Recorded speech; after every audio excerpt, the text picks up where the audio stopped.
الحمد للہ رب العالمین والصلاة والسلام علی سید المرسلین اما بعد فاعوذ باللہ من الشیطان الرجیم بسم اللہ الرحمن الرحیم ربی اشرح لی صدری ویسر لی امری واحلل عقدۃ من لسانی یفقہوا قولی الصلاة والسلام علیک یا رسول اللہ وعلی آلک واصحابک یا نور اللہ صلی اللہ تعالیٰ علیہ وآلہ وسلم۔ آج سے ہم انشاءاللہ عز و جل توبہ استغفار کے بارے میں کچھ حدیثیں سنیں گے، جیسا کہ ہم نے حمد و ثنا کے بارے میں کچھ حدیثیں پڑھی، ذکر و اذکار پڑھے صبح و شام کے،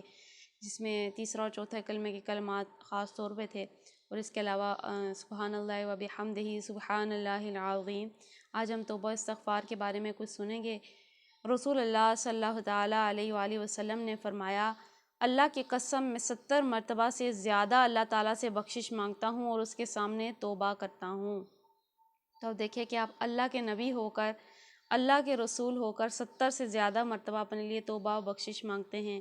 تو ہم گنہگاروں کو پھر 70 کو بھی 70 سے ملٹیپلائی کریں تو تب بھی شاید ہمارے گناہ کم نہ ہوں، لیکن کم از کم ہم اتنا تو عمل کریں جتنا ہمارے نبی نے کیا۔ نیز نبی کریم صلی اللہ تعالیٰ علیہ وآلہ وسلم کا فرمان ہے، اے لوگو اللہ تعالیٰ کے حضور توبہ کرو، میں دن میں 100 مرتبہ اس کے حضور توبہ کرتا ہوں۔ تو ہمارے گناہ تو ویسے ہی بہت زیادہ ہیں، بہت زیادہ ہیں، تو ہمیں 100 سے بھی کہیں زیادہ دفعہ اللہ تعالیٰ کے حضور توبہ کرنی چاہیے۔ اغز مزنی رضی اللہ تعالیٰ عنہ بیان کرتے ہیں کہ رسول اللہ صلی اللہ تعالیٰ علیہ وآلہ وسلم نے فرمایا، میرے دل پر پردہ سا آ جاتا ہے اور میں دن میں 100 دفعہ اللہ تعالیٰ سے بخشش مانگتا ہوں۔ یعنی جو دل ہے، اس کے بارے میں کیا فرمایا کہ میرے دل پہ پردہ سا آ جاتا ہے، یعنی اب دل ہے انسان کا گناہوں کی وجہ سے دھندلا ہو جاتا ہے، سیاہ بھی ہو جاتا ہے، لیکن آپ نے اپنے دل کے بارے میں کیا فرمایا؟ آپ کا دل تو چونکہ گناہ کرنے سے اور اس سے پاک تھا، اپنے دل کے بارے میں آپ نے فرمایا میرے دل پر پردہ سا آ جاتا ہے، تو میں اس کو ہٹانے کے لیے، یعنی ظاہر ہے انسان کے دل پہ پردہ آ جانا یہی ہے کہ وہ اللہ تعالیٰ سے دور ہو جائے، جیسے ہمارا ہوتا ہے کہ ہم غفلت میں رہتے ہیں، تو فرمایا میں اس کو دور کرنے کے لیے 100 دفعہ اللہ تعالیٰ سے بخشش مانگتا ہوں۔ نبی کریم صلی اللہ تعالیٰ علیہ وآلہ وسلم نے فرمایا، رب تعالیٰ بندے کے سب سے زیادہ نزدیک رات کے آخری حصے میں ہوتا ہے، اگر تم ان لوگوں میں شامل ہو سکتے ہو جو اس وقت اللہ کو یاد کرتے ہیں تو ہو جاؤ۔ یعنی یہ تہجد کا وقت ہے، تہجد میں بھی جو آخری حصہ ہوتا ہے رات کا، یعنی فجر سے کچھ پہلے آپ، یعنی جیسے آدھا گھنٹہ پہلے آپ جاگ جائیں اور اس میں آپ اللہ کو یاد کریں، اللہ تعالیٰ کے حضور اپنے گناہوں کی بخشش مانگیں، مغفرت مانگیں، تو اس میں وہ لوگ آتے ہیں جو تہجد پڑھتے ہیں، آخری پہر میں اللہ کو یاد کرتے ہیں، خوش قسمت لوگ جو ہیں جن کو تہجد کی توفیق عطا ہوتی ہے، اللہ تعالیٰ ہمیں بھی ان لوگوں میں شامل فرمائے۔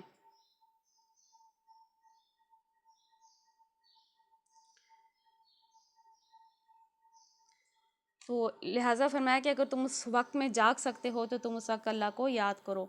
نبی کریم صلی اللہ تعالیٰ علیہ وآلہ وسلم نے فرمایا، بندہ اپنے رب کے سب سے زیادہ نزدیک سجدہ کرتے ہوئے ہوتا ہے، لہٰذا سجدے میں زیادہ سے زیادہ دعا کیا کرو۔ پھر عبادت میں فار ایگزامپل نماز پڑھ رہے ہیں تو اس میں سب سے زیادہ قریب حالت کون سی ہے؟ جب انسان سجدے میں ہوتا ہے تو اللہ کے سب سے زیادہ قریب ہوتا ہے، تو فرمایا اس میں سب سے زیادہ دعا کیا کرو۔ تو اسی لیے سجدے کی کئی ساری دعائیں ہیں، صرف ہم نے سبحان ربی الاعلیٰ نہیں پڑھنا ہوتا، بلکہ آپ اپنے لیے بخشش، مغفرت کچھ بھی مانگ سکتے ہیں۔ سجدے کی کئی ساری دعائیں ہیں، ان کو یاد کر سکتے ہیں، یہاں پہ بھی آگے آئیں گی، اور ویسے بھی کتابوں میں بھی کئی ساری دعائیں لکھی ہوئی ہیں، فار ایگزامپل سبحانک اللہم ربنا وبحمدک اللہم اغفر لی، اللہم اغفر لی ذنبی کلہ دقہ وجلہ اولہ وآخرہ وعلانیہ وسرہ۔ تو اس طرح سے ہم اللہ تعالیٰ سے بخشش کی دعائیں مانگ سکتے ہیں، کیونکہ ہم سجدے کی حالت میں سب سے زیادہ اللہ کے نزدیک ہوتے ہیں، تو سجدے کی حالت میں ہمیں سب سے زیادہ دعائیں کرنی چاہیے۔ اور ایک ہم نے کیا سنا، یہ تو حالت ہے نماز میں، سجدے کی حالت سب سے زیادہ قریب ہے، اور دوسرا انسان کب اللہ کے قریب ہوتا ہے؟ جب وہ رات کے آخری پہر میں ہوتا ہے۔ تو اگر رات کا آخری پہر ہو، پھر سجدے کی حالت میں دعائیں ہوں، تو پھر وہ دعائیں کیوں نہ قبول ہوں گی۔ آپ صلی اللہ تعالیٰ علیہ وآلہ وسلم نے فرمایا، جو شخص یہ کلمات کہے تو اللہ تعالیٰ اسے بخش دیتا ہے، خواہ لڑائی سے بھاگا ہو۔ وہ کلمات یہ ہیں، استغفر اللہ الذی لا الہ الا هو الحی القیوم واتوب الیہ، میں اللہ سے معافی مانگتا ہوں، وہ اللہ جس کے سوا کوئی معبود نہیں، زندہ ہے، کائنات کا نگران ہے، اور میں اسی کے حضور توبہ کرتا ہوں۔ تو اس کلمات کے بارے میں کیا فرمایا کہ بڑے سے بڑا بھی گناہ کیا ہو، حتیٰ کہ میدان جنگ سے بھاگا ہو۔ میدان جنگ سے بھاگنا گناہ کبیرہ میں سے گناہ ہے، بہت بڑا گناہ ہے۔ اللہ تعالیٰ کو سخت ناپسند ہے کہ میدان جہاد سے کوئی پیٹھ پھیر جائے اور دشمن سے بھاگ نکلے، لیکن فرمایا کوئی شخص جو ہے نا بڑے سے بڑا گناہ کرے، حتیٰ کہ وہ لڑائی سے بھی بھاگ جائے، پھر بھی وہ یہ کلمات ادا کرے تو اللہ تعالیٰ بخش دیتا۔ اللہ تعالیٰ ظاہر مہربان ہے، رحیم ہے، تو یہ کلمے ہمیں یاد کر لینے چاہیے۔ استغفر اللہ الذی لا الہ الا هو الحی القیوم واتوب الیہ۔ اللہ تعالیٰ ہمیں یہ استغفار والی جتنے بھی آج ہم نے کلمات پڑھے ہیں یہ ہمیں زیادہ سے زیادہ پڑھنے کی توفیق عطا فرمائے۔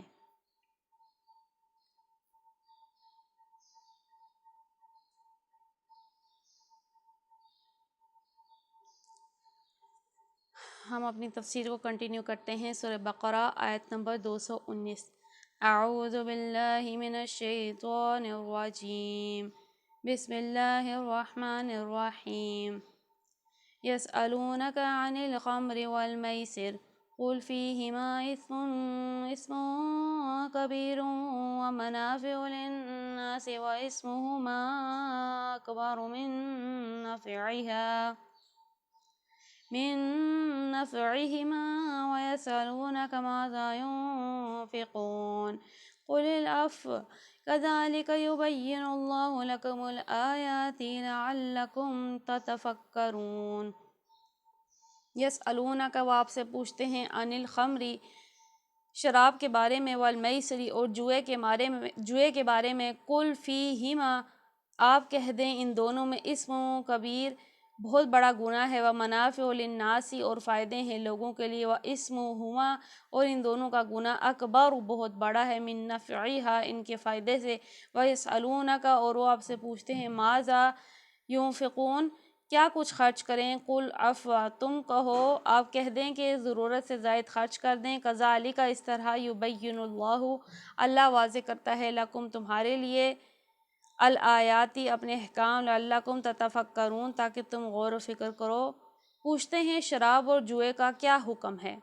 ان دونوں چیزوں میں بڑی خرابی ہے، اگرچہ ان میں لوگوں کے لیے کچھ منافع بھی ہیں، مگر ان کا گناہ ان کے فائدے سے بہت زیادہ ہے۔ پوچھتے ہیں ہم راہ خدا میں کیا خرچ کریں؟ کہو جو کچھ تمہاری ضرورت سے زائد ہو، اسی طرح اللہ تمہارے لیے صاف صاف احکام بیان کرتا ہے، شاید کہ تم دنیا اور آخرت دونوں کی فکر کرو۔ تو اب اس میں کیونکہ مختلف احکام چل رہے تھے، یسألونک، یہ آیت سے یہ آیتیں شروع ہوتی تھی، جیسے پچھلے جو ہے یسألونک عن الشہر، قتال کے بارے میں تھا، قتال کے بارے میں پوچھتے ہیں، اس سے پہلے ہم نے کچھ احکام سنے تھے۔ تو ابھی شراب اور جوئے کے بارے میں اللہ تعالیٰ نے احکام عطا فرمائے ہیں کہ شراب اور جوئے کا کیا احکام ہے، کیونکہ اسلام میں جب تک ان کو حرام نہیں ٹھہرایا تھا تو یہ عمل ہوتے تھے، اور صحابہ میں سے بھی کچھ یہ عمل جو ہے کرتے تھے، جیسے شراب پینا، تو جب تک حرام نہیں ہوئی تھی۔ تو اب جب اس کے بارے میں احکام پوچھے گئے تو کیا احکام نازل ہوئے، آئیے سنتے ہیں۔ یہ شراب اور جوئے کے متعلق پہلا حکم ہے، جس میں صرف اظہار ناپسندیدگی کر کے چھوڑ دیا گیا۔ دیکھیے کہ اب اس میں اللہ تعالیٰ نے کلیئرلی منع نہیں کیا ان چیزوں سے، بلکہ اس میں صرف اس چیز سے اظہار ناپسندیدگی کیا کہ اللہ تعالیٰ کو ناپسند ہے،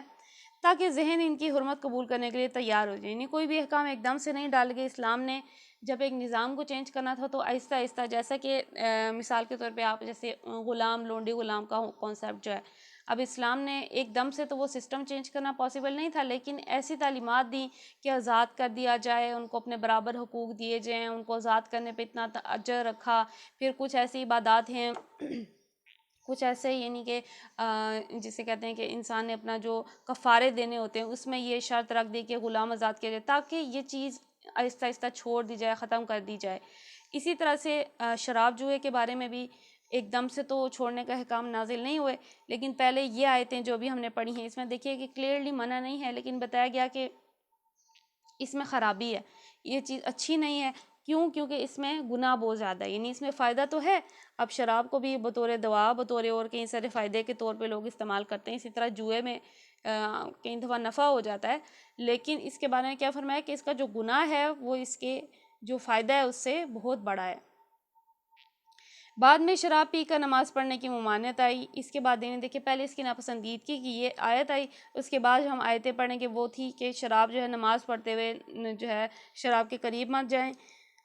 پھر شراب اور جوئیں اور اس نوعیت کی تمام چیزوں کو قطعی حرام کر دیا گیا. تو پھر قطعی احکام نازل ہوئے، یعنی کچھ سورہ نساء میں اور پھر سورہ مائدہ میں قطعی طور پہ حرام کر دیا گیا کہ اب اس چیز سے بالکل بچا جائے.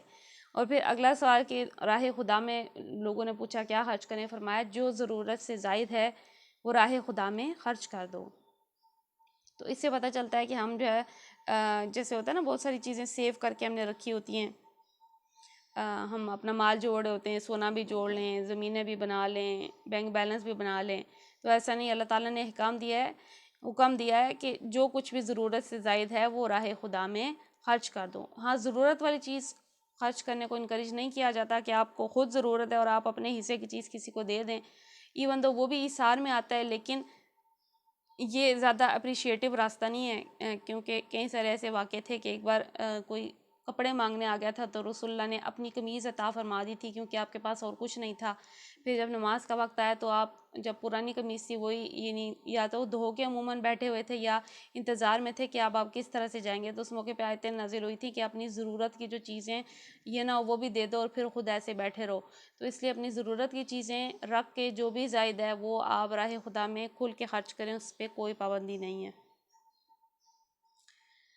آیت نمبر 220 فی الدنیا والآخرہ وَيَسْأَلُونَكَ عَنِ الْيَتَامَى قُلْ إِصْلَاحٌ لَهُمْ خَيْرٌ وَإِن تُخَالِطُوهُمْ فَإِخْوَانُكُمْ وَاللَّهُ يَعْلَمُ الْمُفْسِدَ مِنَ الْمُصْلِحِ وَلَوْ شَاءَ اللَّهُ لَأَعْنَتَكُمْ إِنَّ اللَّهَ عَزِيزٌ حَكِيمٌ. پھر دنیا والآخرہ، دنیا میں اور آخرت میں. وَيَسْأَلُونَكَ، وہ آپ سے پوچھتے ہیں، عن الیتامیٰ، یتیموں کے بارے میں. قل، آپ کہتے ہیں، اصلاح لہم، اصلاح ان کی خیر بہتر ہے. وَإِن، اور اگر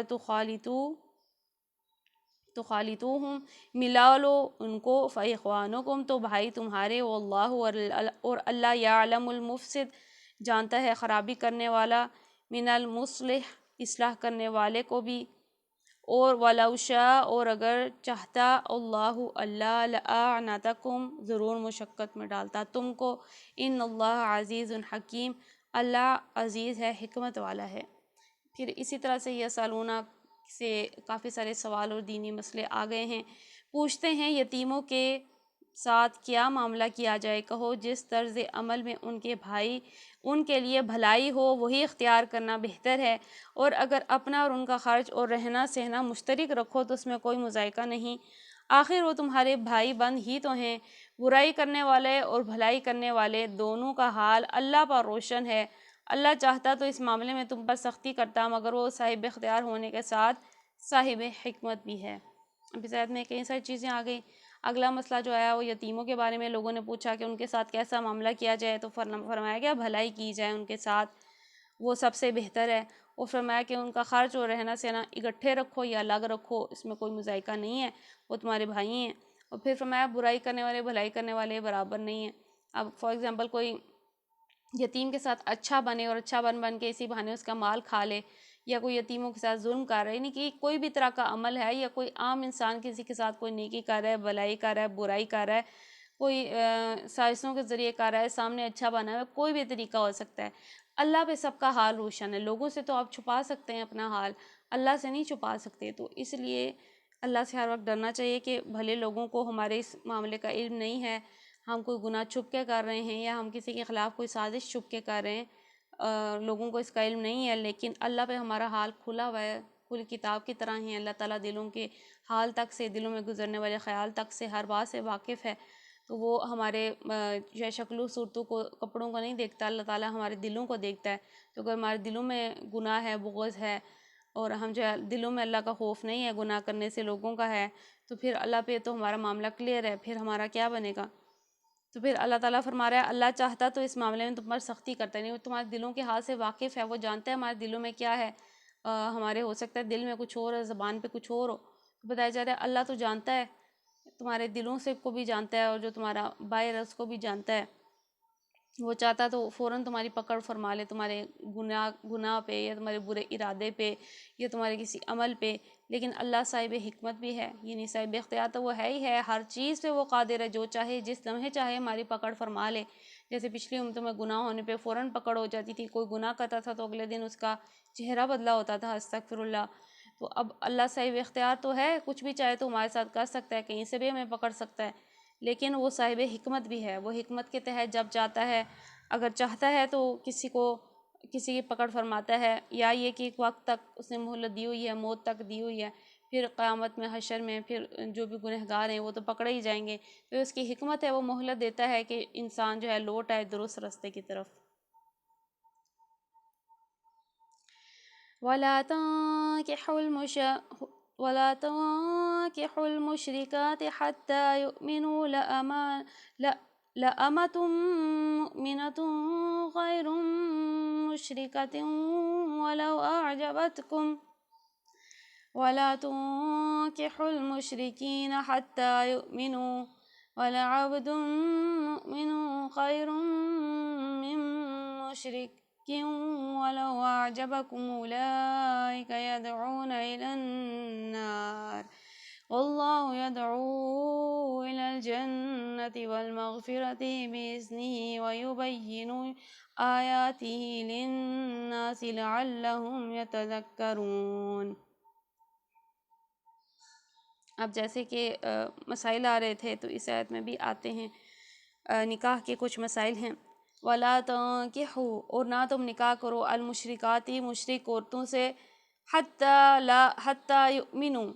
یہاں تک کہ وہ ایمان لے آئیں، وَلَا أَمَاتٌ، البتہ لونڈی، مؤمنۃ، مومنہ ایمان والی، خیر بہتر ہے، من المشرکاتی مشرکہ عورت سے، وَلَوْ أَعْجَبَتْكُمْ، اگرچہ وہ اچھی لگے تم کو، وَلَا تُنكِحُوا، اور تم نہ نکاح کر دو، المشرکین مشرک مردوں کو، حتیٰ یہاں تک کہ یؤمنوا وہ ایمان لے آئیں، وَلَعَبْدٌ، اور البتہ غلام، مؤمن مومن، خیر بہتر ہے، من المشرک مشرک سے، مشرک مرد سے، وَلَوْ أَعْجَبَكُمْ، اور اگرچہ وہ پسند آئے تم کو، أُولَٰئِكَ يَدْعُونَ إِلَى النَّارِ، یہ لوگ تو بلاتے ہیں آگ کی طرف، وَاللَّهُ يَدْعُو إِلَى الْجَنَّةِ، اور اللہ بلاتا ہے جنت کی طرف، والمغفرہ، اور بخشش کی طرف، بِإِذْنِهِ، ساتھ اپنے اذن کے، وَيُبَيِّنُ، اور بیان کرتا ہے، آیاتہ اپنی آیات، للناس لوگوں کے لیے، لعلہم یتذکرون تاکہ وہ نصیحت پکڑیں۔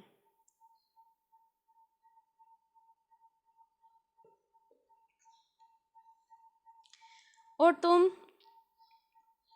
مشرک عورتوں سے ہرگز نکاح نہ کرنا جب تک کہ وہ ایمان نہ لے آئیں، ایک مومن لونڈی مشرک شریف زادی سے بہتر ہے، اگرچہ وہ تمہیں بہت پسند ہو، اور اپنے عورتوں کے نکاح مشرک مردوں سے کبھی نہ کرنا جب تک کہ وہ ایمان نہ لے آئیں، ایک مومن غلام مشرک شریف سے بہتر ہے، اگرچہ وہ تمہیں بہت پسند ہو، یہ لوگ تمہیں آگ کی طرف بلاتے ہیں، اور اللہ اپنے اذن سے تم کو جنت اور مغفرت کی طرف بلاتا ہے، اور اپنے احکام واضح طور پر لوگوں کے سامنے بیان کرتا ہے، توقع ہے کہ وہ سبق لیں گے اور نصیحت قبول کریں گے۔ تو اس سے ثابت ہوتا ہے اللہ کے نزدیک مومن کی کتنی بلند حیثیت ہے، اگرچہ وہ غلام ہو یا لونڈی ہو۔ تو فرمایا کہ خود جب نکاح کرنے لگو